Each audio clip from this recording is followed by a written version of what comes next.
So, is all of the fuss about a bridle and the effort to control the shape of the spine really all that beneficial to the kite flyer?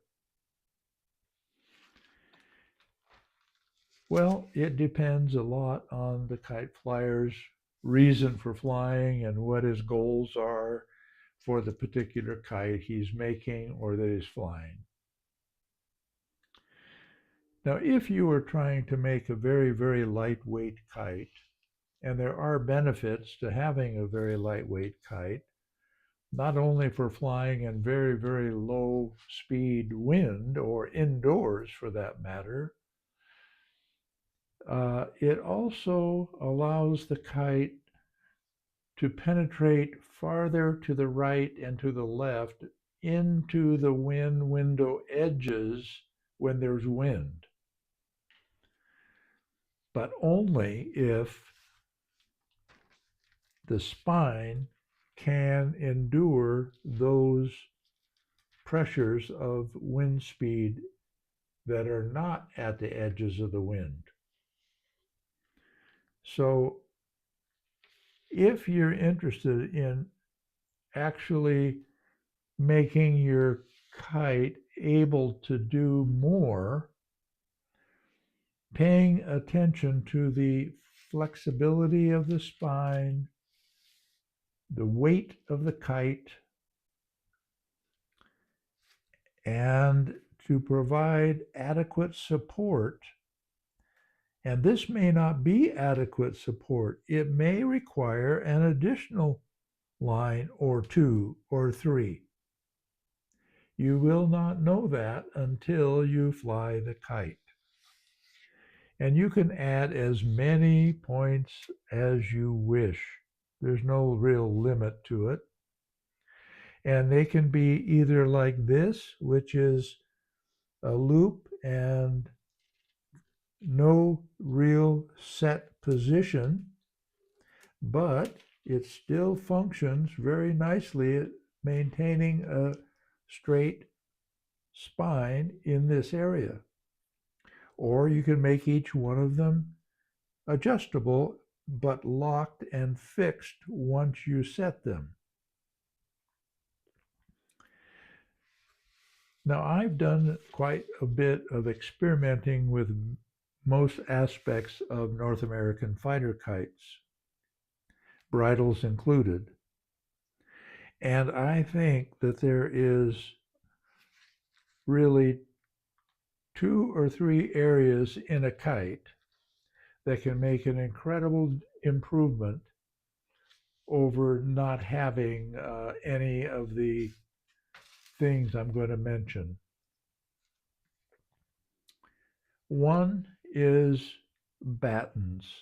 Now, battens are not required for a fighter kite to fly like a fighter kite, but it does enhance the forward speed of the kite because it cuts down on the fluttering at the trailing edge. And so I put them on my kites.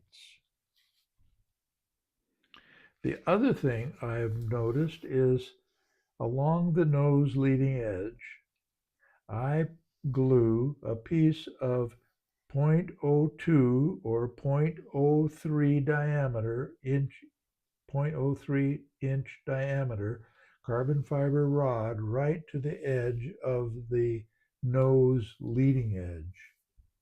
And this, I find, allows the kite to fly through mildly turbulent areas of the wind as it's flying straight from one side of the wind to the other without it being affected or its flight path affected as much without it.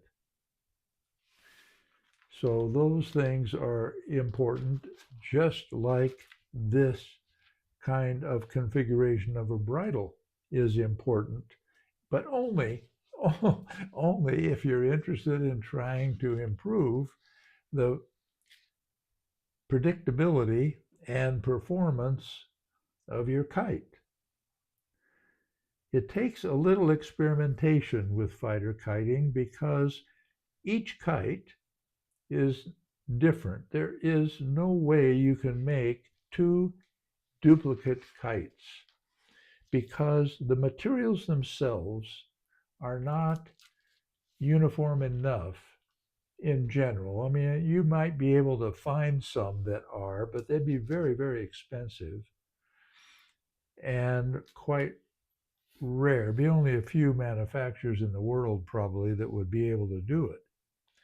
So you have to live with the idea that the materials you use are not perfect and that as a result, the kite may have a flight behavior because of that that you wish it didn't have. Can you, in some other way, overcome it?